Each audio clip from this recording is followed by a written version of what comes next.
உலக மக்கள் எல்லோருக்கும் வணக்கம். இது உங்கள் அம்பிகை ஜோதிடம். நான் உங்கள் ஜி கோபால் பேசுகிறேன். இன்னைக்கு நாம பேசக்கூடிய தலைப்பு சனி பகவானுடைய நட்சத்திர பயிற்சி. நல்லா புரிஞ்சுக்கோங்க, சனி பகவானுடைய பயிற்சி இல்லை, சனி பகவானுடைய நட்சத்திர பயிற்சி.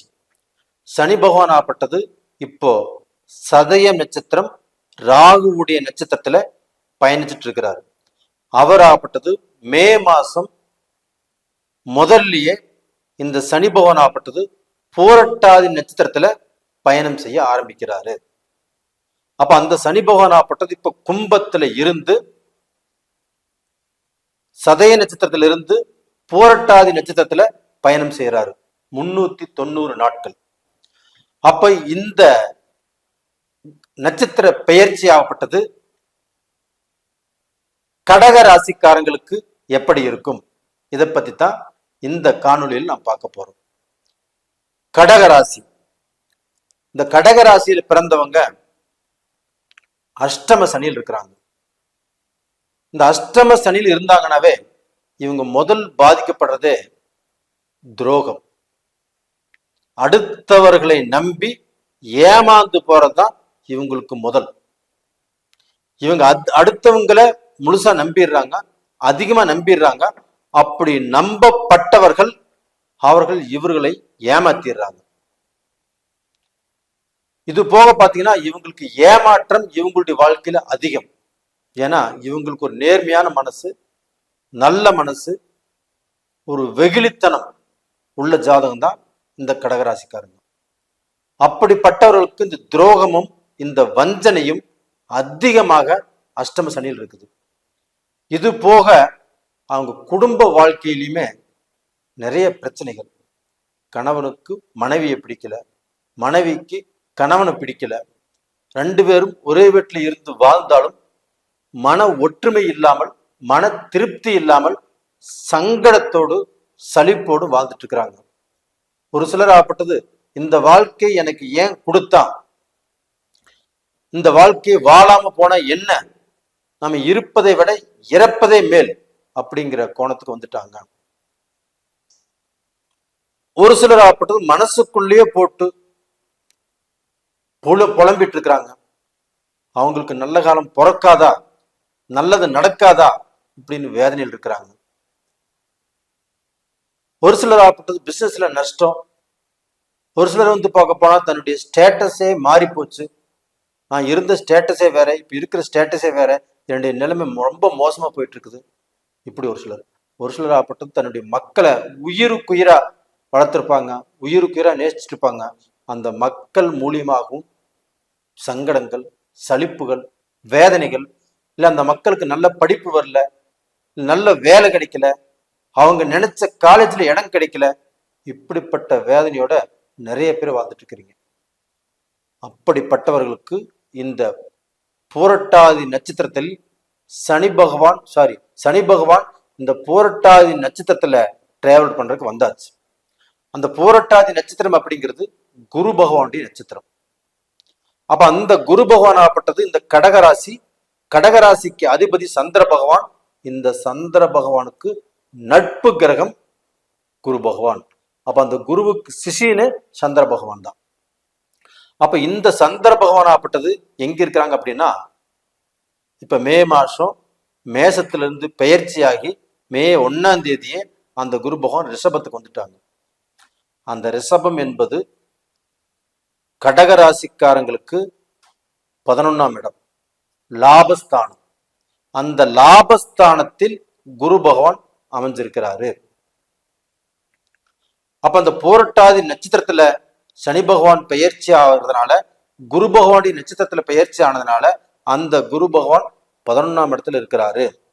அப்ப அந்த சனி பகவான் 8ஆம் இடத்துல இருந்தாலும் பூரட்டாதி நட்சத்திரம் குருவுடைய வேலையைத்தான் அந்த சனி பகவானும் செய்வாரு. நல்லா தெரிஞ்சுக்கோங்க. இப்போ இந்த 390 நாட்களும் இந்த சனி பகவான் குருவுடைய வேலையைத்தான் செய்வாரு. அப்ப அந்த குரு பகவான் எங்க இருக்கிறாரு? 11ஆம் இடத்துல இருக்கிறாரு. அப்ப 11ஆம் இடம் என்பது என்ன? லாபஸ்தானம். அப்போ உங்களுடைய வாழ்க்கையில் கடக ராசிக்காரங்களே இந்த பாயிண்ட் நல்லா ஞாபகப்படுத்திக்கோங்க. உங்களுடைய வாழ்க்கையில் கடந்த காலத்தில் நஷ்டம், வேதனை, துரோகம், வஞ்சனை, ஏமாற்றம், இது எத்தனை விஷயங்களை சந்திக்கணுமோ, எவ்வளவு கஷ்டப்படணுமோ அவ்வளவு கஷ்டப்பட்டுட்டீங்க. அந்த கஷ்டத்திலிருந்து மீண்டு நீங்கள் நல்ல நிலைமைக்கு வரக்கூடிய வாய்ப்புகள் வந்தாச்சு.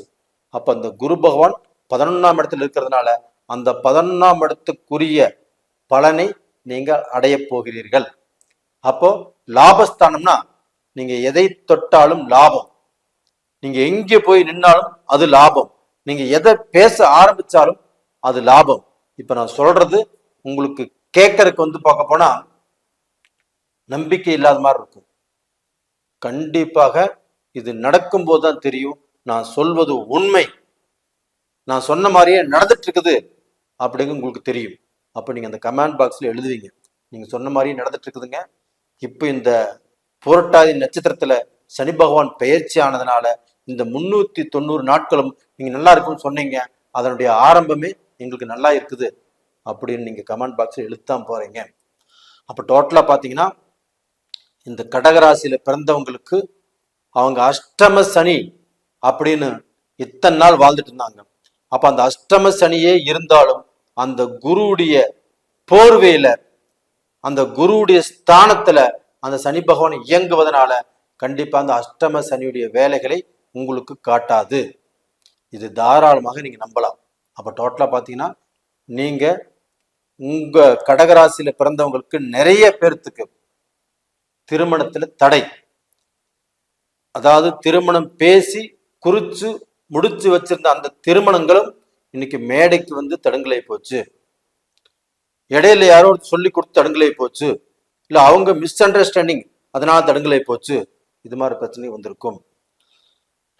இப்போ அந்த திருமணங்கள் உங்களை விட்டு அந்த திருமணம் தடையா போச்சு. இப்ப போய் நீங்க பொண்ணு கேட்டாலும் மாப்பிள்ளை பார்த்தாலும் இந்த பீரியட்ல கண்டிப்பாக உங்களுக்கு அமையும். அப்ப டோட்டலா பாத்தீங்கன்னா திருமண வயசுல இருக்கிறவங்களுக்கும் இது நல்ல பீரியடு, தடைப்பட்டவங்களுக்கும் இந்த திருமணம் நடக்கும்.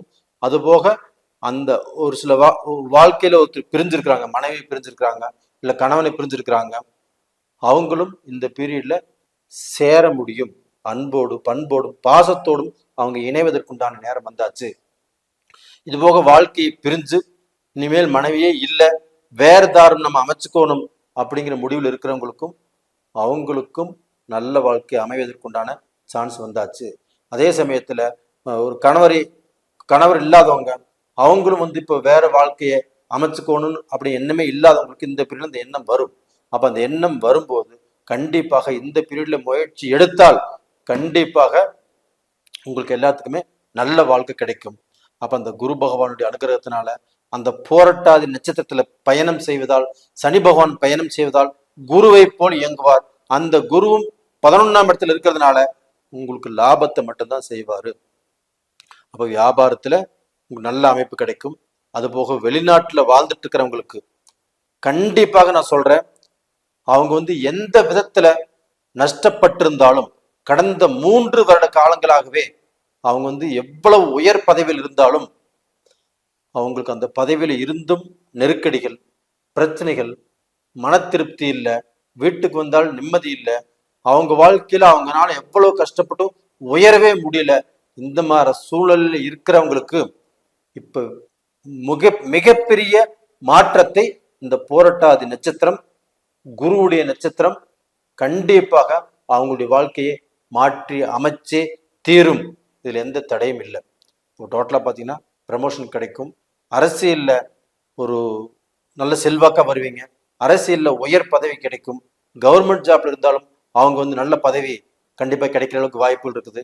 படிப்புலையும் நல்ல மாற்றங்கள் உருவாகும். நீங்க எதிர்பார்த்த கல்வியை படிக்கலாம், எதிர்பார்த்த கோர்ஸ் எடுக்கலாம், எதிர்பார்த்த ஜாப்புக்கு போகலாம், நல்ல வாய்ப்புகள் இருக்குது. அப்ப டோட்டலா பாத்தீங்கன்னா நீங்க இப்போ ஒரு நல்ல நேரத்தை நோக்கி பயணம் செய்றீங்க, அது சக்சஸ் ஆகும். அதற்கும் என்னுடைய பிரார்த்தனைகள் என்னைக்கும் உங்களுக்கு உண்டு. நேயர்களே, இந்த பதிவு பிடிச்சிருக்குன்னு நினைக்கிறேன். பிடிச்சிருந்தா லைக் பண்ணுங்க, சப்ஸ்கிரைப் பண்ணுங்க, ஆல் அப்படிங்கிற பெல் பட்டனையும் ப்ரெஸ் பண்ணிக்கோங்க. உங்களுடைய ஜென்ம ஜாதகத்துல நடக்கக்கூடிய தசா புத்திகள் தான் உங்களுடைய தலை எழுத்தை, உங்களுடைய விதி பயணத்தை நிர்ணயிக்கும். அது ஞாபகம் வச்சுக்கோங்க. அப்போ உங்களுக்கு நடக்கக்கூடிய தசா புத்திகள் ரொம்ப முக்கியம். அது உங்களுக்கு சாதகமா இருக்குதா பாதகமாக இருக்குதான்னு பார்த்து தெரிஞ்சுக்கோங்க. அப்படி பார்த்து தெரிஞ்சுக்கிற மாதிரி இருந்தால் கீழே 2 நம்பர் கொடுத்துருக்குறோம், கால் பண்ணுங்க, வாட்ஸ்அப் பண்ணுங்க. உங்களிடமிருந்து விடைபெறுவது உங்களின் ஜி கோபால். அதே சமயத்தில் இந்த காலகட்டத்தில் நீங்கள் வணங்க வேண்டிய தெய்வம் என்னன்னா விநாயக பெருமாள். அது போக இந்த குரு பகவானையும் குரு தட்சிணாமூர்த்தியையும் கண்டிப்பாக வணங்கி வாங்க. உங்களுடைய தடைகள் விலகும், நல்லா இருப்பீங்க. நன்றி, வணக்கம்.